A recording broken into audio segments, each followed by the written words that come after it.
Mark's up next. He says, hey guys, Happy New Year. Hope you had a wonderful Christmas period. Got a 301 question for you and would love some advice. I don't know if you have heard or used Serp Drive, but it basically does an expired domain crawl for you, like blue chip backlink style crawl. And one search is just $12. So I'm considering doing one, maybe two 301 redirects to a lead gen site. Or any advice or best practice would be awesome. I know this may be mastermind stuff, but even a sly hint would be great. Yeah, don't have to give the farm away, although I suppose we would let you give it away just this once if you must.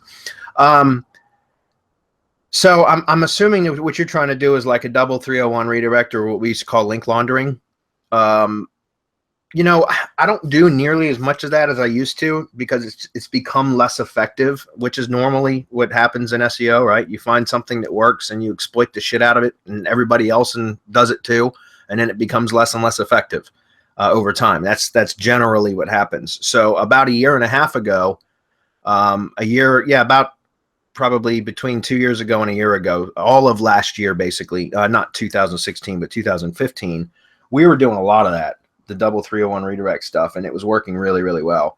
I noticed it started to not work as well. You can still do it, but what I would recommend doing is I still like having, if you're going to be doing like redirects to boost properties, I would still boost a buffer site prior to, like, instead of doing a double redirect direct to the money site, I would do maybe a double redirect to a buffer page with a do follow link with a keyword anchor back to your site. That's typically how I found to get better results because, it became less effective over time.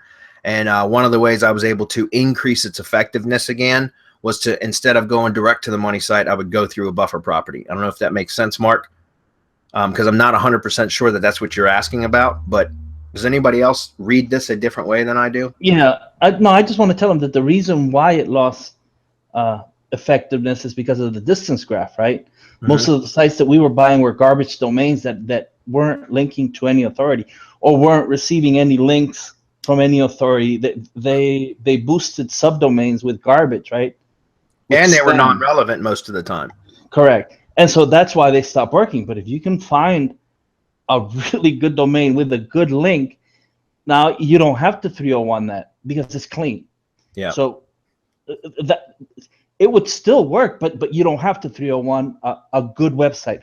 We were buying spammy Chinese domains and we with high trust flow, high domain authority. We don't even look at those metrics anymore. And we would just double 301 and launder them, and they were working really well until Google came up with the distance graph. Once that started being applied, then it lost effectiveness, of course, because of the link quality that was coming into those websites and out. It wasn't related to anything that was trusted or authoritative or that was in any way related to the niche that we were working in, which is what we're looking for now. So if you can do those three things, right?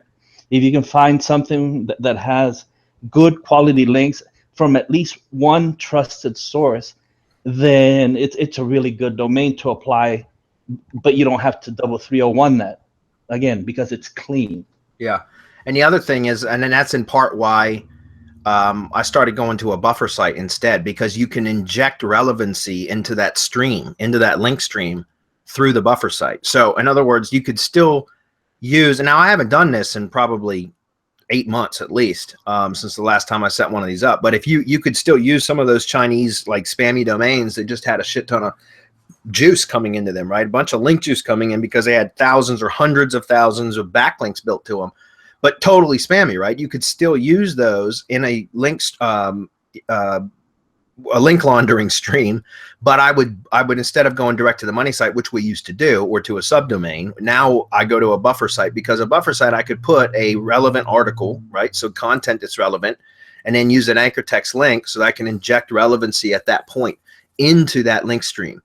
But again, I would shy away from doing that now, because really all we're looking for now is relevancy, more so than metrics or anything else. It's more about relevancy. So I would rather buy a domain, an expired domain that has relevancy, but only a couple links, and maybe not even the greatest metrics, but they're relevant backlinks to that domain, relevant to the topic in which I'm going to be using to link to. Does that make sense? I'd rather buy those domains than go out and buy a domain that's got incredibly good metrics, or high metrics, but is non-relevant, unless they're incredibly good metrics. If that makes sense. And even so, I would still push that to a buffer site to where I can inject relevancy. So, but yeah, that's kind of more like mastermind stuff, Mark. We can get into it a hell of a lot deeper if you want to join us there. So.